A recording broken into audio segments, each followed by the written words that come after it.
사랑하는 성도들, 언론이나 또 유튜브나 또 TV에 방영되는 여러 가지 프로그램들을 보게 되잖아요. 그럼 기독교에 대해서 그렇게 긍정적인 요소가 보도되지 않습니다. 기독교의 어떤 부정적인 그 이미지를 부각시켜서 맹렬하게 공격하는 내용들을 무수히 많이 볼 수가 있어요. 그런 것들을 접하노라면 무슨 생각이 들겠습니까? 같은 기독교인이지만 부끄럽다, 또 창피하다, 그런 마음도 들기도 하지만 반감이 들기도 한다는 거예요. 아니, 세상에 저럴 수가 있는가?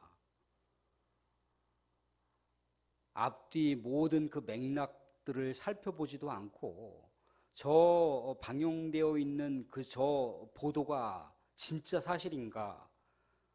진짜 객관적으로 증명이 된 자료인가? 그렇게 물음표가 달려지곤 한다는 거예요. 그것 때문에 믿음의 시험을 받는 경우도 있을 수 있고요. 또 그것으로 인해서 믿음에 막 이렇게 이제 초보 걸음마를 걷는 분들 같은 경우에는 아유, 기독교의 실체가 저런 거구나 그러면서 그 다음날 교회를 안 나올 수도 있어요. 이런 식으로 교회를 다니는 건가? 이런 식으로 믿음의 사람이 되는 건가? 그러면서 믿음을 포기할 수도 있습니다. 뭐 기독교인들이 이렇게 세상을 살다 보면 언어나 행동에 있어서 어떤 흠집들이 생길 수가 있어요. 결격 사유가 생길 수가 있거든요. 그런데 안티 기독교인들이 그것을 딱 포착을 해서 언론에다가 엄청나게 유포를 한다는 거예요. 요즘에는 또 개인 또 포털 사이트들이 얼마나 많습니까? 그죠? 뭐 개인 유튜브 같은 거를 만들어서 거기다가 기독교인들의 그 적나라한 어떤 노골적인 그 모습들을 막 이렇게 그 영상들을 막 편집해서 내보내잖아요. 기독교의 실체, 그러면서 그렇게 보낸다는 거예요. 완전히 기독교를 매장하려고 완전히 열정을 불태우는 그들의 모습을 볼 수가 있어요. 또 수많은 어떤 뭐 이단들이나 사이비들이 이렇게 저렇게 하면서 비윤리적인 어떤 행각들, 그 행태들을 막 이렇게 방역을 하면 물론 이제 믿지 않는 사람들은 아유 뭐 저런 사람들이 있었구나. 기독교인들 중에 저렇게 정말 극단적인 그런 행태들을 보이는 사람들이 있구나라고 그렇게 생각할 수도 있지만 사람들은 시간이 지나가면 지나갈수록 망각이라고 하는 것이 있단 말입니다. 그럼 망각하게 되면 어떻게 되는 거죠? 나중에 그것이 다 이단인지 사입인지 알 게 뭐예요? 다 기독교인들이 그렇게 윤리적이며 윤리적이지 못한 그런 행태들을 보인다라고 그렇게 싸잡아서 얘기를 한다는 겁니다. 그것으로 인해서 기독교의 정체성에 대한 물음표가 생기는 거예요. 기독교인들이 이제 하나 둘씩 교회를 등지고 믿음을 포기하게 되는 거죠. 세상의 세속 가치와 사상과 이데올로기라고 하는 것이 우리 하나님의 성경적인 가치관과 세계관에 정면 배치되는 것들이 많이 있어요. 그것을 허용하거나 인정할 수 없는 그런 범주의 것들이 많이 있단 말입니다. 그런데 그거가 정면 대치가 되게 되면 그 어떤 세속 가치를 추구하거나 아니면 세상의 그 세계관, 그 이데올로기를 추구하는 사람들은 이 기독교를 뭐라고 폄훼하겠습니까? 옹고집이라고 폄훼할 거 아니에요. 이웃사랑도 모르는 사람들이라고 그렇게 얘기할 거 아니겠어요, 그죠? 뭐 하나가 이렇게 발각이 되면 그것을 가지고 그냥 마치 굶주린 사자가 먹이를 딱 찾아서 포효하여 달려들듯이 그렇게 막 잡아뜯고 물고 난리가 난다는 거예요. 그 안티 기독교인들은요, 우리 믿음의 사람들이 읽는 성경을 뭐라고 하는지 아십니까? 성경을 똥경이라고 그래요, 똥경. 기독교를 개독교라고 하는 건 옛날부터 있었던 이야기고요. 성경을 똥경이라고 한다니까요. 그러면 그들의 입장에서는 우리가 똥경을 보는 것이고 똥경의 가치관을 우리가 따르는 모습밖에 안 되는 거잖아요. 그죠? 근데 이런 모습들이 계속해서 이렇게 지속적으로 공격하고 또 이것을 언론과 많은 또 TV나 또 매체를 통해서 엄청난 그런 거짓 그 내용들을 유포하고 선전을 하게 되면요, 믿음의 사람들에게도 영향을 끼친다는 거예요. 근데 어제 오늘의 이야기가 아니잖아요, 그죠? 고난과 박해라고 하는 것, 또 유혹이라고 하는 것, 또 사상과 이데올로기라고 하는 우상이라고 하는 것은요, 어제 오늘의 이야기가 아니에요. 성경에서도 끊임없이 그것이 역사마다 또 시대마다 계속해서 강조되어 왔고, 또 그것으로 인해서 믿음의 사람들의 믿음이 바닥을 치는 그런 모습들도 많이 있었다는 겁니다. 사랑하는 여러분들, 그런데요, 결국 하나님의 역사는요, 많은 사람들을 통해서 기록되어지는 게 아닌 거예요. 하나님의 역사는 믿음을 사수하는 사람들을 통해서 그 한 페이지 한 페이지가 기록되어 써내려가는 것이 하나님의 역사라는 거예요. 결국 하나님께서 기뻐하시는 믿음의 사람들을 통해서 우리 하나님의 나라와 역사가 쓰여진다는 거예요. 사랑하는 성도들, 하나님의 역사의 한 페이지를 기록하시는 우리 하나님의 믿음의 주인공들이 되실 수 있기를 주님으로 축원드립니다. 사랑하는 성도들, 그런데 왜 믿음의 영역을 잘 이렇게 보존하다가 탈선하거나 또 떠나거나 믿음을 포기하는 일이 생기는 사람들도 있고 믿음을 끝까지 붙들고 살아가는 사람들도 있어요. 그죠? 왜 이런 차이가 나타나는 이유가 뭐겠습니까? 도대체 믿음이라고 하는 게 도대체 뭘까요? 믿음이라고 하는 건요, 이 믿음 피스티스라고 하는 이 성경의 어원을 세 가지로 들어가 보게 되면요, 믿음이라고 하는 건 첫 번째, 하나님께 맡기는 거예요. 하나님이 내 인생의 총체적인 삶의 주인임을 내가 인정을 했기 때문에 그 하나님께 내가 슬플 때나 기쁠 때나 행복할 때나 괴로울 때나 성공할 때나 실패할 때나 나의 모든 상황을 하나님께 맡기는 거예요. 내 인생의 주관자, 주체자이니까. 생사화복의 주관자라고 우린 고백을 하고 있잖아요. 생로병사의 주관자가 하나님입니다. 우리 하나님께 맡겨야 된다는 거예요. 하나님께 만약에 맡기질 못하잖아요? 그럼 어떻게 되나요? 하늘에 있는 악의 영들과 정사와 권세와 세상 어둠의 주관자들이 딱 대기하고 있어요. 아, 얘 믿음 떠나겠구나. 아, 얘 교회 떠나겠구나. 딱 삼키려고 스탠바이 대기하고 있단 말입니다. 그래서 끊임없이 우리는 우리 인생의 주인을 자꾸 되새김해 줘야 돼요. 그게 하나님께 맡기다라고 하는 첫 번째 어원이 있습니다. 두 번째 어원은 뭔가요? 충성하다라고 하는 거예요. 충성하다. 내 인생의 주관자, 그 주체자한테 내가 충성을 하는 거예요. 충성. 충성을 하게 되는 그 모습이 겉으로 나타나는 표출되는 그 모습이 뭔가요? 그게 헌신이에요. 그게 봉사입니다. 그게 우리 하나님께 맡겨져 있는 사명이에요. 근데 이것을 잘 감당을 하게 되면은 우리의 믿음도 깊어져요. 믿음의 분량이 점점점 거대해집니다. 그런데 이것을 잘못 이해하게 되면 하나님 앞에 충성하는 자체가 명예거든요. 하나님 앞에 충성하는 자체가 우리 하나님께로부터 받는 영광이에요. 사람이 감히 무슨 하나님한테 충성을 합니까?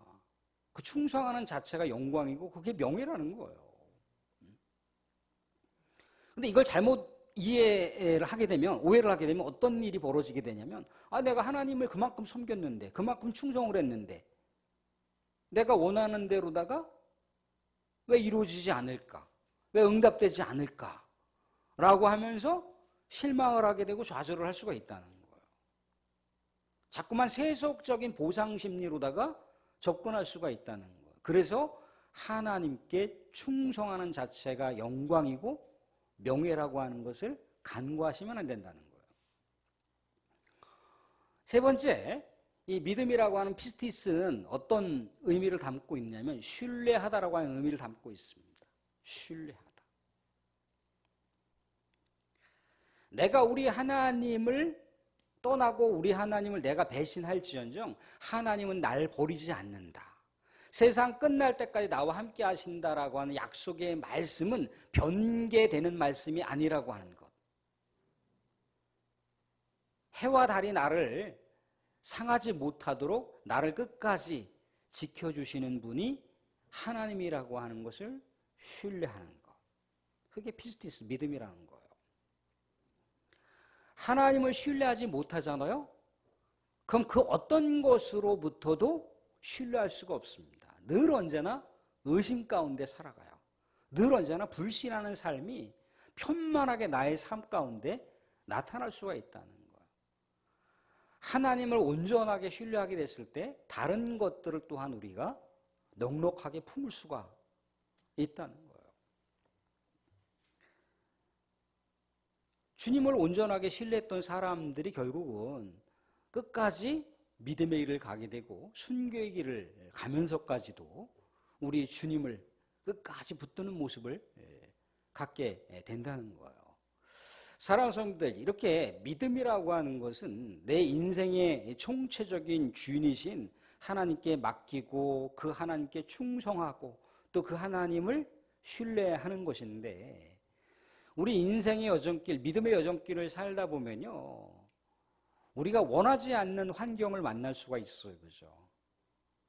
우리가 전혀 예상하지 못했던 엄청난 돌풍같들을 우리가 만날 수가 있다는 겁니다. 그러할 때 때로는 믿음의 공격을 받을 수도 있고 믿음의 유혹을 당할 수도 있어요.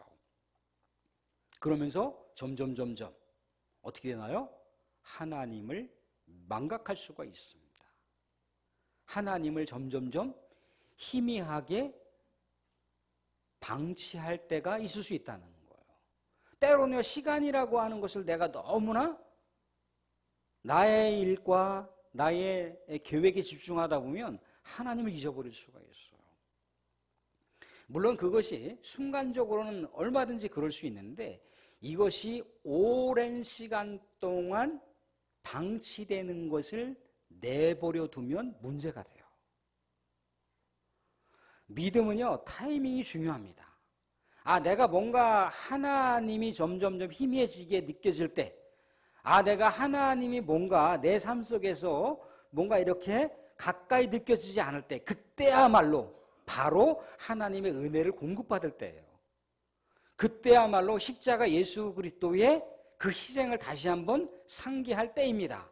그런데 우리 하나님의 그 놀라운 은혜를, 우리 예수 그리스도의 그 십자가 희생을 잊어버릴 만큼 계속해서 나의 삶이 하나님과 관계가 단절되어진 채 살아가게 되면 믿음은 어느 순간인가 바닥을 치고 곤두박질을 친다는 거예요. 그게 불신이 될 수가 있고, 그게 나중에 어떻게 되나요? 믿음을 포기해버리는 상황까지 나갈 수가 있다는 거예요. 사랑하는 오늘 우리가 보게 되는 히브리서 말씀도 그 배경이 이와 비슷하다는 거예요. 예수 그리스도를 믿고 하나님을 절대적으로 신뢰하고 하나님께 충성하고 하나님께 모든 인생의 총체적인 삶을 그렇게 맡겼던 사람들이 여러 가지 시대와 혼란한 상황 속에서 고난이 생겼고 또 박해가 왔고 예수 그리스도께서 다시 오신다라고 했는데 다시 오실 예수 그리스도께서 언제 오실지 모르는 거예요. 또 이단과 우상 종교가 난무했던 시대가 그 시대였다는 겁니다. 그래서 사람들이 하나둘씩 예수 그리스도를 믿는 믿음의 무료함을 느끼는 거예요. 무력감을 느끼는 거예요. 별로 의미를 느끼지 못한다는 거예요. 그래도 예전에 유대교에서는 성전에서 막 그 짐승을 죽이고 피를 막 뿌리면서 뭔가 눈에 가시적으로 보이는 그런 엄청난 것의 그 예배 예전이 있었잖아요. 그죠? 그런데 예수를 믿는 믿음의 사람들의 모임에 가보니까 뭐 별거 없거든요. 그냥 찬송하고 말씀 보고 말씀 나누고 눈에 보이는 거대한 그 거시적인 제사의 형식들이 하나도 없는 거예요. 제사의 형식이 왜 없을까요? 예수 그리스도께서 다 완성하셨기 때문에 필요가 없는 거예요. 그런데 자꾸 그것을 자꾸만 찾는 거예요. 옛날이 그리웠어. 옛날이 그리웠어. 더욱이 또 예수 그리스도를 믿는 믿음을 사수했던 사람들에게는요, 공동체로부터 축출을 당하는, 추방을 당하는 상황이 생겼어요. 또한 예수 그리스도를 믿는 사람들은요, 그 경제 공동체, 경제 조합으로부터 경제적인 불이익을 당하는 삶을 살았다는 거예요. 야, 예수 믿는다는데 이렇게 내가 손해보면서 예수 믿을 필요 있을까? 예수 믿는다는데 뭔가 나에게 특별히 주어지는 것도 없는데 내가 왜 고난을 당해야 되고 내가 왜 박해를 당해야 될까? 이렇게까지 내가 유별나게 믿음을 사수한들 내가 뭐 주어지는 것이 있는가? 그렇게 사람들은 하나둘씩 회의적인 생각 가운데 있게 됐을 때 믿음을 탈선하고 믿음을 포기하는 일이 생기더라는 거예요. 그래서 히브리서 저자가 뭔가 긴급 처방을 해야 될 필요성을 느끼고 이 히브리서를 기록한 거예요. 구약을 완성시킨 예수, 율법을 완성시킨 예수, 제사를 완성시킨 예수 그리스도의 십자가 그 희생을 잊지 말도록 예수 그리스도를 믿는 믿음으로부터 탈선하지 말도록 예수 그리스도를 믿는 것이 하나님의 상급이고 하나님의 축복이고 하나님께 인정받는 삶이라고 하는 것을 강력하게 피력하기 위해서 히브리서 말씀을 기록했어요. 그래서 오늘 히브리서 11장 1, 2절 말씀 가운데 뭐라고 기록되어 있는가요? 히브리서 11장 1, 2절 같이 한번 읽어보겠습니다. 같이 읽겠습니다. 같이 시작. 실상이요 보이지 않는 것들의 증거니 선진들이 이로써 증거를 얻었느니라. 믿음은 바라는 것들의 실상이랍니다. 보이지 않는 것들의 증거라고 얘기를 하고 있어요. 믿음은 눈에 보이는 것을 믿는 것이 아니라는 거예요. 눈에 보이지 않는 미래를 바라보는 것인데 그 미래를 현실적인 삶으로 끌어다가 살아가는 삶. 그게 믿음이라고 얘기를 하고 있어요. 믿음은 바라는 것들의 실상이라고 했을 때 이 바라는 것들의 실상이라고 하는 것은요, 어떤 인간의 어떤 이성과 어떤 상상을 통해서 뭔가 미래의 그림을 그리는 어떤 앞으로의 청사진을 그리는 그것이 믿음의 모습이 아니라는 거예요. 믿음은 바라는 것들의 실상이라고 했을 때 또한 보이지 않는 것들의 증거라고 했을 때 이 성경 원어를 들어가 보게 되면 수동태로 기록이 되어 있어요. 수동태. 하나님이 주시는 그림이어야 된다는 거예요. 하나님이 주시는 비전이어야 된다는 거예요. 하나님이 주시는 미래의 성사진이어야 된다는 거예요. 사람이 생각해서 이러이러한 계획, 사람이 생각해서 미래 이러이러한 장밋빛 어떤 계획, 그게 아니라는 거예요.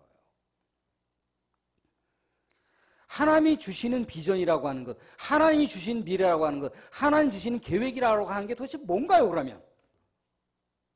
눈에 보이지가 않다는 거란 말입니다. 당장 눈에 보이지가 않아요. 뭔가 가시적으로 보여야 되는데 가시적으로 보이는 게 아니라 보니까 믿음을 버리고 교회를 떠나고 믿음을 포기해버리는 일이 생기더라는 거예요. 근데 히브리서 기록자는 3절을 통해서 그 믿음은 바라는 것들의 실상이요 보이지 않는 것들의 증거라고 하는 것이 무엇인지를 명확하게 제시하고 있어요. 3절 말씀 한번 보여주시기 바랍니다. 3절 말씀도 한번 읽어보겠습니다. 같이 시작. 믿음으로 모든 세계가 하나님의 말씀으로 지어진 줄을 우리가 아나니 보이는 것은 나타난 것으로 말미암아 된 것이 아니니라. 믿음으로 모든 세계가 하나님의 말씀으로 지어진 줄을 우리가 아나니. 현실 세계와 미래의 삶이라고 하는 것이 뭔가 하나님께서 인도하시는 길이라고 했을 때 뭔가 구체적으로 우리의 삶 속에 제시되는 게 아니라는 거예요. 그렇지만 분명한 것은 하나님의 비전과 하나님의 미래와 하나님의 계획은 어디로부터 출발되나요?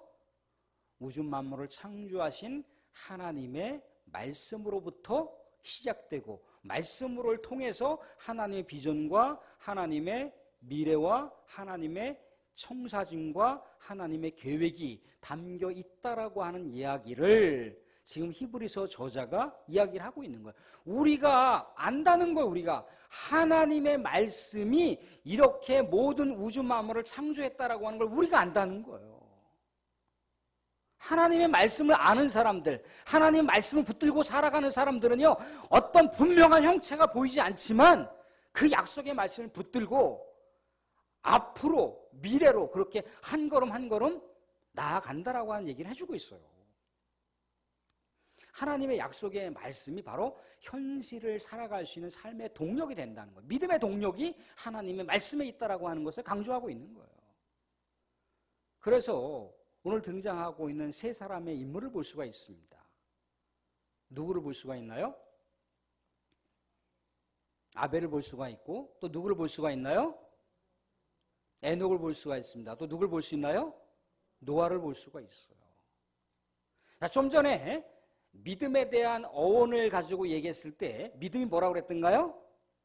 하나님이 내 인생의 주인이라고 하는 것을 알고 인정하면서 그 하나님께 맡기는 것, 그 하나님께 충성하는 것, 그 하나님께 신뢰하는 것이라고 그랬습니다. 그게 믿음이라고 말씀을 드렸어요. 그런데 우리가 10장 37절, 38절을 보시게 되면 혹시라도 자막을 한번 띄워줄 수 있습니까? 10장 37절, 38절 같이 한번 읽어보겠습니다. 같이 읽겠습니다. 같이 시작. 잠시 잠깐 후면 오실 이가 오시리니 지체하지 아니하시리라. 나의 의는 믿음으로 말미암아 살리라. 또한 뒤로 물러가면 내 마음이 길을 기뻐하지 아니하리라 하셨느냐. 이 말씀이 어떤 말씀인지 아십니까? 이 말씀이 하박국의 말씀이에요. 하박국의 말씀. 하박국에서 뭐라고 그랬더니 오직 의는 믿음으로 말미암아 살리라라고 되어 있잖아요. 믿음으로 말미암아 살리라. 믿음이라고 하는 것이 어떤 개념을 지적으로 동의하는 것이 믿음이 아니고 그분의 실체를 내가 믿고 의지하며 그 실체가 원하는 삶을 살아내는 것, 그게 믿음이라는 거예요. 그래서 요 믿음의 선진들이라고 하는, 믿음의 영웅들이라고 하는, 이 믿음의 열전이라고 하는 이 세 사람의 공통점이 뭡니까? 하나님의 말씀을 붙들고 살았다는 거예요. 하나님의 믿음을 사수하면서 살았다는 얘기예요. 아벨을 보시게 되면 믿음으로 아벨은 더 나은 제사를 드렸다라고 했어요. 그죠? 더 나은 제사. 그런데 하나님께서 그 제사를 받으셨다라고 돼 있잖아요. 그죠? 더 나은 제사가 무엇일까요? 아벨이라고 하는 사람은요, 아담과 하와의 둘째 아들이잖아요. 그죠? 아담과 하와로부터 끊임없이 하나님에 대한 말씀을 들었을 거라는 거예요. 하나님께서 말씀으로 우주 만물을 창조하시고, 하나님께서 나와 내 엄마를 이렇게 창조하시고, 에덴 동산을 이렇게 만들어 주셨는데, 엄마 아빠가 죄를 지어서 우리가 타락으로 에덴 동산에 쫓겨나 이렇게 죄된 삶을 살아가지만, 그럼에도 우리 하나님께서는 은혜롭게 나와 엄마의 치부를 가려줄 수 있도록 가죽옷을 입혀주셨다. 하나님의 은혜를 잊어서는 안 된다. 하나님의 주권을 잊어서는 안 된다라고 끊임없이 아담과 하와가 아벨에게 얘기했는데, 아벨이 계속해서 하나님의 말씀을 기억하고 있었던 거예요. 아벨은 뭐로 제사를 드렸던가요? 양으로 제사를 드렸잖아요. 양을 키우면서, 아, 이것은 하나님께서 주신 것. 아, 하나님께서 이렇게 기르실 수 있는 은혜를 주셨구나. 아, 이거 하나님께 피의 제사를 드려야겠구나. 피의 제사를 드리면 하나님께서 기뻐하시겠구나. 늘 언제나 양의 주권이 하나님께 있다라고 하는 것, 양을 키우는 모든 과정이 하나님의 은혜였다라고 하는 것, 양을 피의 제사로 하나님께 드리는 것도 하나님께 감사하는 마음으로다가 그렇게 제물을 하나님께 드렸다는 거예요. 모든 그의 일생일대가 하나님의 은혜와 하나님의 말씀 가운데 있었기 때문에 하나님께서 그 제물을 기뻐하셨다는 거예요. 아벨은 비록 가인에 의해서 초죽임을 당했지만 하나님께서 인정하시는 믿음의 아들이었다는 거예요. 죽어서도 그 믿음이 많은 사람들에게 증거되고 있다고 하는 것을 말씀 얘기하고 있습니다. 하나님의 약속의 말씀을 붙들고 고난과 아픔이 있었지만 그 고난과 아픔 속에서도 여전히 믿음을 사수했던 이 아벨의 아름다운 믿음의 모습을 하나님께서 증명해 주셨다는 거예요. 사랑하는 성도들, 그 다음 인물은 누군가요? 에녹입니다. 에녹은요, 죽음을 보지 않았다고 했습니다. 에녹은요, 우리 하나님과 동행한 자였어요. 에녹은요, 아벨이 죽고 나서 아담과 하와에게 셋째 아들 셋이라고 하는 아들을 주셨는데, 이 셋의 6대 손이 에녹이에요. 그런데 공교롭게도 이 6대 손이 에녹인데, 가인의 6대 손이 누구냐면 라멕이라고 하는 사람이에요. 가인의 6대 손 라멕이라고 하는 사람은요, 세상 가운데 전쟁을 만들었습니다. 세상 가운데 폭력을 만들었어요. 세상 가운데 살인을 만들었습니다. 세상 가운데 부조를 만들었고요. 세상 가운데 끊임없는 갈등을 야기했던 사람이 라멕이에요. 라멕의 한 인물을 통해서 수많은 사람과 종족들이 끊임없이 칼과 전쟁과 살인을 행했던 그 일들이 라멕의 영향력 아래 있었던 모든 사람들의 모습이었다는 거예요.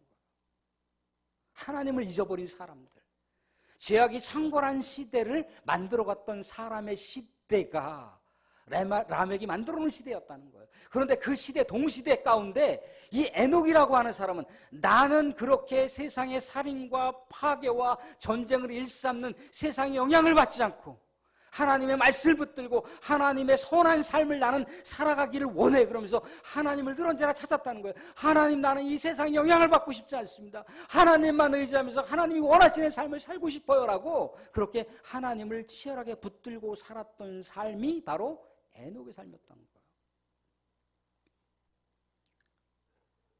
그렇게 하나님과 동행했던 삶을 살았으니까 하나님이 에녹을 바라보시면서 얼마나 기뻐하셨겠어요? 얼마나 행복하셨겠습니까?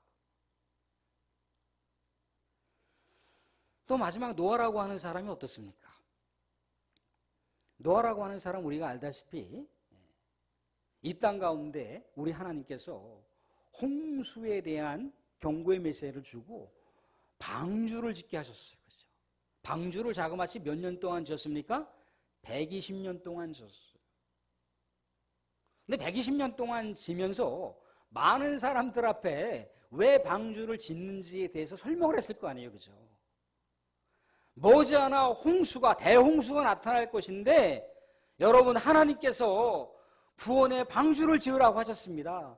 여러분들 나중에 이 방주 안에 들어오시게 되면 여러분들 멸망하지 않고 구원받을 수가 있습니다. 꼭 같이 이 구원의 대열에 합류하기 위해 우리 방주에 들어가십시다. 그렇게 많은 사람들에게 말씀을 했다는 거예요. 그런데 많은 사람들은 헛방귀를 꼈어요. 무슨 하나님의 말씀, 무슨 120년 동안 방주를 줘? 이렇게 햇빛이 쨍쨍 내리쬐는데 무슨 홍수? 하나님의 말씀을 조롱했어요. 그런데 우직하게 계속해서 하나님의 말씀을 순종하면서 120년 동안 방주를 짓고 나서 하나님께서 노아가 우리 하나님의 말씀을 순종하면서 믿음을 사수했던 것이 옳았다라고 증명을 해줬잖아요. 대홍수로 모든 세계가 멸망을 하게 됐을 때 노아의 방주에 들어갔던 가족들은 살았잖아요. 노아의 방주에 들어갔던 짐승들은 살았잖아요. 믿음을 사수했던 사람들을 통해서 하나님께서 그들의 삶이 옳았다라고 하는 것을 증명해 줬던 그런 삶이 이 세 사람들 통해서 나타났다는 거예요. 사랑하는 성도들, 이 세 사람은요, 그저 안락하게 평탄하게 믿음 생활했던 사람들이 아니라는 거예요. 그 당시의 삶을 보세요. 그 시대가 어떤 삶이었습니까? 우리의 하나님의 말씀으로 온 세계가 창조되었고 우리 하나님의 말씀을 거역하여 이 세상 가운데 제약이 왔음으로 해서 우리는 다시 그 하나님을 잊지 않고 하나님을 늘 언제나 의지하면서 살아가야 된다라고 그의 형에게 아벨이 끊임없이 얘기했을 거 아니겠어요, 그죠? 그런데 가인이 아벨의 이야기를 들었던가요? 안 들었죠. 돌로 쳐 죽였어요. 아벨은 그 고난의 삶이지만 믿음을 끝까지 지켰다는 얘기예요. 에녹이라고 하는 사람의 그 모습을 보십시오. 세상이 혼과 살인과 폭력과 전쟁이 창궐했던, 난무했던 그 시대 속에서도 하나님은 어이하면 좋습니까? 어이하면 좋습니까? 믿음을 잃어버리지 않고 하나님은 내 인생의 주권자임을 내가 고백하면서 살아갈 수 있도록 나를 잡아주시고 나를 지켜주십시오. 끊임없이 하나님의 말씀을 붙들고 살았다는 거예요. 수많은 사람들이 믿음을 버리고 하나님의 말씀을 버렸지만 에녹이라고 하는 사람은 하나님과 동행하기를 그렇게 원했던 사람이라. 노아라고 하는 사람도 그렇잖아요. 자기가 생각해도 기가 막히죠. 120년 동안 방주를 짓고 있어. 자기가 생각해도 얼마든지 의심될 수 있지만 하나님의 말씀을 많은 사람들은 조롱하고 거역하고 비판을 했지만 그 말씀을 무식하게 붙들었다는 거예요. 그래서 결국 어떻게 됐던가요? 믿음의 영웅들이 됐잖아요. 믿음의 위대한 위인들이 됐잖아요. 하나님께서 인정하시는 믿음을 증명했던 사람들이 되었지 않습니까? 그래서 믿음의 세계 가운데 믿음의 롤 모델이 됐잖아요. 믿음의 모범이 됐잖아요. 어떻게 살라고? 이 시대가 과연 우리들에게 믿음의 사람들이 정말 편안하고 안락하게 자연스럽게 믿음 생활할 수 있도록 그냥 내버려 둡니까? 사탄이 그렇게 쉬운 존재였던가요? 예수님 앞에서도 시험을 걸었던 존재가 우리들한테 시험을 안 걸겠습니까? 우리들에게 믿음을 공격하지 않겠습니까? 우리들에게 믿음을 유혹하지 않겠습니까? 하늘에 있는 악의 존재가 이 세상 가운데 정사와 권세와 어둠의 주관자들을 진두지휘하면서 믿음의 사람들을 공격하고 믿음의 사람들에게 박해를 가하고 믿음의 사람들을 유혹하면서 믿음을 완전히 파괴하도록 우리 하나님을 바라보지 못하도록 예수 그리스도의 말씀을 청종하지 못하도록 우리의 믿음을 끝장내도록 수많은 활동들을 벌이고 있잖아요. 안티 기독교인들이 언론을 통해서, 안티 기독교인들이 유튜버를 통해서, 안티 기독교인들이 수많은 매체들을 통해서 계속해서 우리 믿음의 사람들을 공격하고 있고 교회를 공격하고 있고 기독교를 끝장내려고 하고 있잖아요. 기독교를 아예 매정시키려고 하고 있지 않습니까? 그런데 우리는 오늘 말씀을 통해서 뭘 견주어봐야 됩니까? 모든 시대마다 고난이 있었고 아픔이 있었고 여러 가지 유혹이 있었고 또 여러 가지 의심이 있었고 불신이 있었지만 그러하면 어떻게 했다는 거예요? 하나님의 말씀이 그들의 삶을 붙들었다는 거잖아요. 그들이 우리 하나님 말씀을 붙들자 하나님 말씀이 그들을 붙들었다는 얘기잖아요. 그죠? 그래서 끝내 어떻게 했던가요? 믿음을 사수했다는 얘기예요.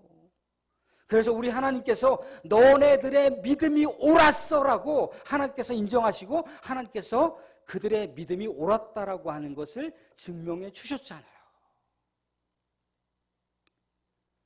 히브리서 저자는요, 그 시대에 그렇게 믿음에 흔들리는 그런 사람들에게 뿐만 아니라 믿음에 공격당하는 사람들에게 뿐만 아니라 믿음을 유혹당하는 그런 사람들에게 뿐만 아니라 시대를 넘어서 오늘날에도